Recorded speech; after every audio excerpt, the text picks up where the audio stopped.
कि हमारी जो थीम है इस विंड्स ऑफ चेंज की वो है पहचानो खुद को। और मैं जिस टॉपिक पे इंशाल्लाह जी बात करने लगा हूं that is the role of family in our lives और how our concepts and world views are changing with regards to our roles and gender roles etcetera. और देखिए बहुत कंफ्यूजन है।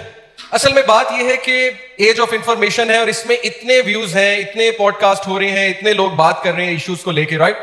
तो कहीं ना हम बहुत पोलराइज्ड हो चुके हैं। हमें समझ नहीं आ रही कि असल में हमने इस्लाम के मुताबिक रोल्स करने हैं या हमने जो है वो वेस्टर्न कॉन्सेप्ट्स के मुताबिक रोल्स करने हैं, राइट? डिफरेंट इजम्स और स्किज्म्स का इस वक्त जो है वो हम शिकार हैं। बहुत से देखिए इस वक्त हमारे सामने इजम्स और स्किज्म्स हैं। लिबरलिज्म है, फेमिनिज्म है, द अमेरिकन ड्रीम है, obviously then there is capitalism and then there is materialism, then there is moral relativism. तो ये इतने इजम्स और स्किज्म्स जाहिर है अपनी जब आइडियोलॉजीज टीवी सीरीज मूवीज के थ्रू प्रमोट कर रहे हैं, डिफरेंट नैरेटिव्स हमें मिल रहे हैं, तो एक आम इंसान ना कंफ्यूज हो जाता है कि एक्चुअली मैंने करना क्या है, मैंने कैरियर बनाना है या मैंने घर में टाइम देना है, क्या मैं मल्टीपल जॉब्स कर लूं, क्या पैसा कमाना जिंदगी का मकसद है, क्या पैसे से हर चीज आती है। और ऑब्वियसली आपको पता है कि फैमिलीज में कॉन्फ्लिक्ट्स कितने बढ़ते जा रहे हैं। हस्बैंड्स को भी अपना रोल नहीं समझ आ रहा, वाइफ्स को भी नहीं अपना रोल सही से समझ आ रहा। सो इंशाल्लाह we are going to talk about कि हमने अपनी डायरेक्शन कैसे ठीक करनी है, हमने कैसे अपने फैमिली के रोल को इंशाल्लाह ताला जो है वो पहचानना है। आगे कीजिएगा।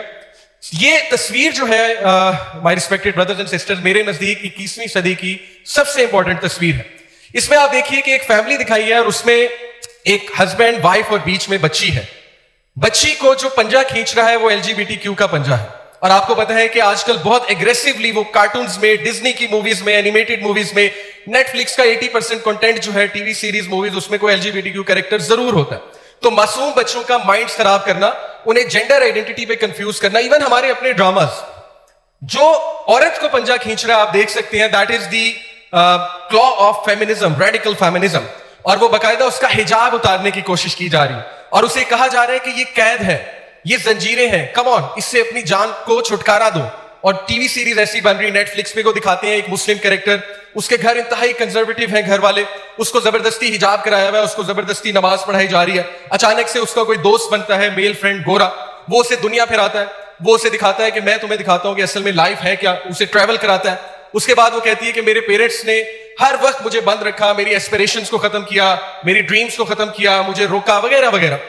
तो ये जो पंजा है ब्रदर्स एंड सिस्टर्स, इसकी वजह से कितने घर खराब हो रहे हैं, इसकी वजह से कितने घरों का सुकून बर्बाद हो रहा है, इसकी वजह से कितने रोल्स जो हमारे दीन ने बताए हैं औरत के, उसमें कितनी ज्यादा आप सोचिए नेग्लिजेंस आ रही है।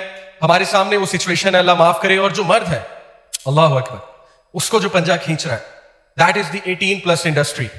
And you know what is meant by the 18+ industry. यकीन कीजिए पिछले 20 साल में जिस तरह का कंटेंट जनरेट हुआ है फॉर बोथ जेंडर्स, मेल और फीमेल के लिए, स्पेशली फॉर मेल्स, ये कोई अजीब बात नहीं है ब्रदर्स एंड सिस्टर्स के। हर दूसरा केस हमारे पास आता है एक्स्ट्रा मैरिटल अफेयर का। इतना बढ़ता जा रहा है हमारी सोसाइटी में, इतना बढ़ता जा रहा है, इलिसिट रिलेशंस कितने बढ़ते जा रहे हैं, राइट?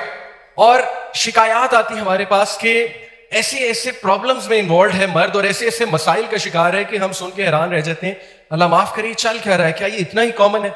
कहीं पे हैरेसमेंट चल रही है, कहीं पे कोई बंदा जो है वो CEO लेवल पे है, तो वो नीचे की जो एम्प्लॉयज हैं, you understand what I am trying to say, वो क्या कर रहा है। तो ये सारा का सारा जो इफेक्ट है, ये जो पंजा है, ये जो एक ऊपर से अटैक आ रहा है, ये 18+ इंडस्ट्री का अटैक है।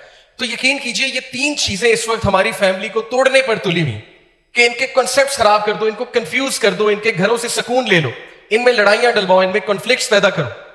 सो that is a very relevant picture of 21st century. अच्छा, मैं कुछ आपको स्पेसिफिकली इजम्स और स्किज्म्स समझाना चाहूंगा क्योंकि टॉपिक ऐसा है कि इस टॉपिक में we really need to create a balance, और हमें एक बैलेंस व्यू सुनना बहुत जरूरी है।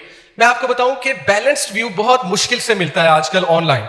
एक एक्सट्रीम साइड वो है जिन्होंने इस्लामिक रूल्स को इस तरह से इंटरप्रेट करके औरतों को बताया है कि उर्फ को बिल्कुल इग्नोर कर दिया, कस्टम्स को और कल्चर को बिल्कुल इग्नोर कर दिया, जिसकी वजह से मैं बहुत सख्त अल्फाज इस्तेमाल करने लगा हूं कि हमें ऐसे ऐसे केसेस सुनने को मिलते हैं कि हमें फील होता है कि why is she being so ruthless, sorry to use this word.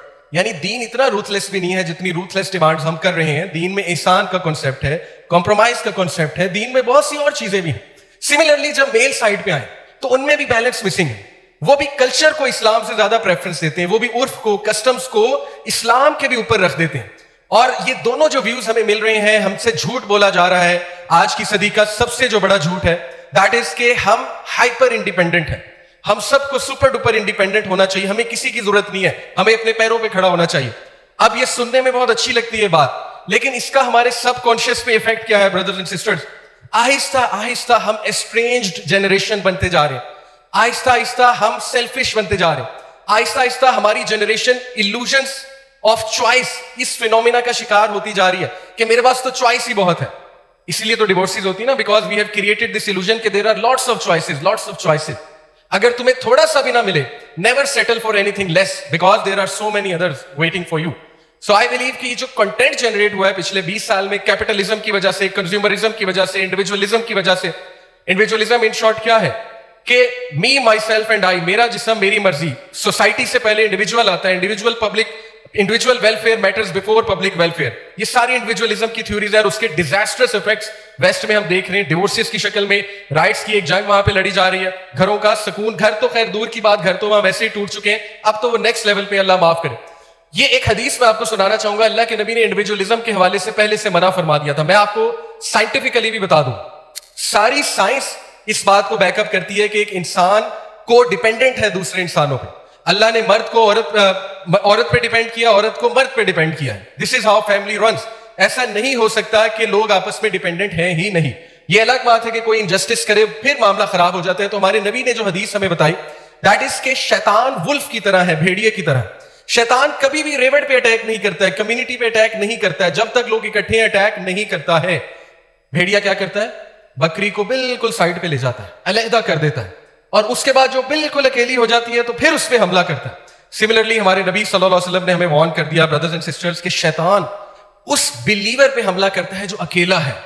और ये अकेला रहने की जो थ्योरीज हैं, इनको समझिए अनकॉन्शियस टीचिंग है, सब्लिमिनल मैसेजेस हैं, हमें पता भी नहीं लगेगा, हम इन्फ्लुएंस हो जाएंगे। Trust me, this is how psychology works. मैंने साइकोलॉजी पढ़ी है अल्हम्दुलिल्लाह, subliminal psychology to be precise. इसलिए you have to be very careful, किसको सुनना चाहिए, किसको सुनना है, कॉन्सेप्ट्स कहां से लेने हैं, वर्ल्ड व्यू कहां से बनाना है। एंड देन ऑब्वियसली फेमिनिज्म, मैंने इस पे लास्ट कॉन्फ्रेंस में भी काफी लंबी बात की थी, अभी क्विकली देखिए। रेडिकल फेमिनिज्म की बात करो, फिफ्थ वेव फेमिनिज्म, ये एक आर्टिकल है how feminism ruined my life. इसका सिर्फ एक सेंटेंस आपके सामने कोट करूं। सेंटेंस है जी कि I have become the annoying feminist that won't let you enjoy an episode of the Big Bang Theory without criticising how it reinforces gender roles and the myth of the nice guy, the one who will give you a textual analysis of the subtle or overt misogyny of every advertisement or prime TV episode. This is what she is saying कि मैं इतनी negative हो चुकी हूं, मैं इतनी negative हो चुकी हूं कि हर चीज में मिसोजिनी नजर आती है मुझे, हर चीज में मुझे नेगेटिविटी नजर आती है। राइट? तो हमारा दीन देखें, किसी के साथ कोई हादसा हुआ है, किसी के साथ कोई ज्यादती हुई है, मर्दों की तरफ से हुई, आई टोटली अंडरस्टैंड। आजमाइशें होती हैं जिंदगी में मुख्तलिफ, लेकिन इसका यह मतलब नहीं है कि सारे मर्दों को विलन पोर्ट्रे कर दिया जाए और मर्द को वैसे ही खत्म कर दिया जाए। आपको पता है कि 30% टेस्टोस्टेरोन लेवल मर्दों का गिर चुका है। आई एम बीइंग वेरी ओपन। और टेस्टोस्टेरोन लेवल गिरने के जो इंप्लीकेशंस हैं, इनफर्टिलिटी बढ़ जाएगी, स्पर्म काउंट कम हो जाएगा। I am being very open and there is a reason behind that. और यहां पे मैं एक साइकोलॉजिस्ट को कोट कर दूं, I was listening to her, she said, ये मैं नहीं कह रहा, ये वो कह रही है, शी सेड के my dear sisters, you should understand that if you are going to be a mother of your husband, अगर आप उसकी मां बनने की कोशिश करेंगी तो you are going to raise a baby, you're not going to have a man, you're not going to have a masculine man। और literally उसकी ये एडवाइस थी कि आपको masculine man, ऐसा बंदा जो आप पे कुछ भी निछावट कर देगा, वो तभी मिलेगा जब आप उसको ओबे करेंगी, as long as that is according to the rules of Sharia।